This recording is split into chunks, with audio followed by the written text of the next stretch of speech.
देश की सबसे बड़ी अदालत यानी सुप्रीम कोर्ट ने मंदिर मस्जिद पर हो रहे विवाद पर एक अहम फैसला ले लिया है। जी हां, इस फैसले के तहत अगले आदेश तक देश की अदालतों को धार्मिक स्थलों की अंतरिम या अंतिम आदेश पारित करने पर रोक लगा दी गई है, खासकर मस्जिदों और दरगाहों पर दावा करने से जुड़े नए मुकदमों पर।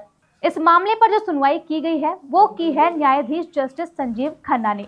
सुप्रीम कोर्ट ने जो फैसला सुनाया है उसे लेकर चर्चा तो हो ही रही है। चर्चा इस बात की भी हो रही है कि क्या प्लेसेस ऑफ वर्शिप एक्ट 1991 को लेकर जस्टिस चंद्रचूड़ और जस्टिस खन्ना के बीच मतभेद है, क्योंकि जस्टिस चंद्रचूड़ ने मई 2022 में ये कहा था कि विवादित पूजा स्थलों का सर्वेक्षण 1991 के प्लेसेस ऑफ वर्शिप एक्ट का उल्लंघन नहीं करता, जिससे कई जगहों पर दीवानी मुकदमे शुरू हो चुके थे।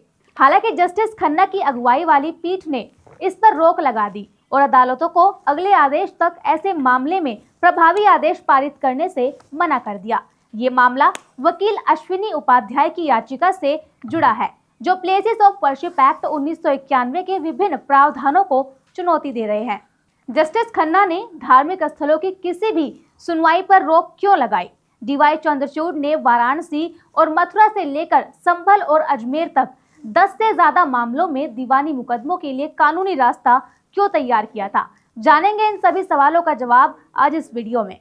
नमस्कार, आप देख रहे हैं द हिंदी टॉप। मैं हूं आपके साथ उपासना सिंह। आगे बढ़ने से पहले आप हमारे चैनल को सब्सक्राइब करें, बेल आइकन दबाना ना भूलें ताकि आप तक पहुंचे हर खबर सबसे पहले। दरअसल उत्तर प्रदेश में कई मस्जिदों को लेकर विवाद चल रहा था।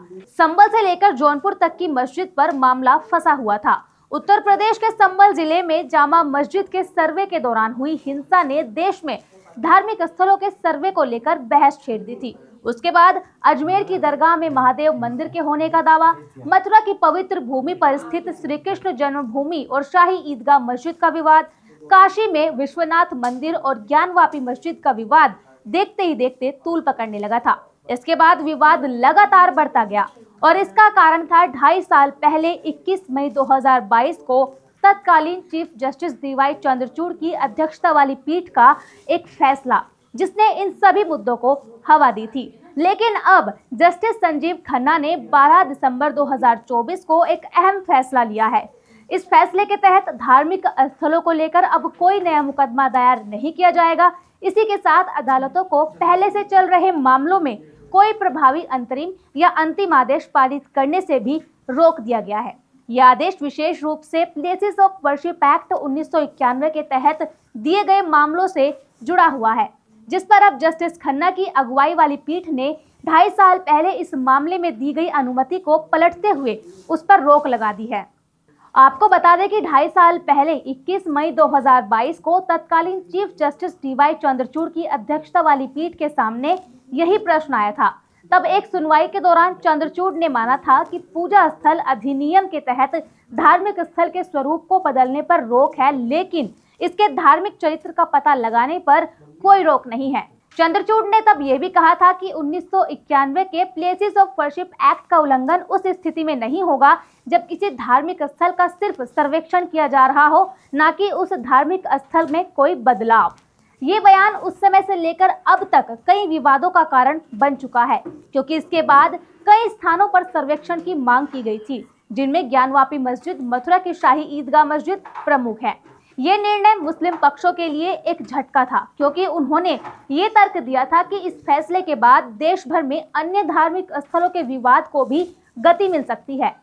मुस्लिम पर्सनल लॉ बोर्ड और समाजवादी पार्टी के नेताओं ने इस फैसले पर सवाल उठाया था और इसे सांप्रदायिक तनाव बढ़ाने का कारण बताया था। आपको बता दें कि सुप्रीम कोर्ट ने इस सुनवाई के दौरान 10 से अधिक मामलों में दीवानी मुकदमों के लिए कानूनी रास्ता साफ कर दिया था।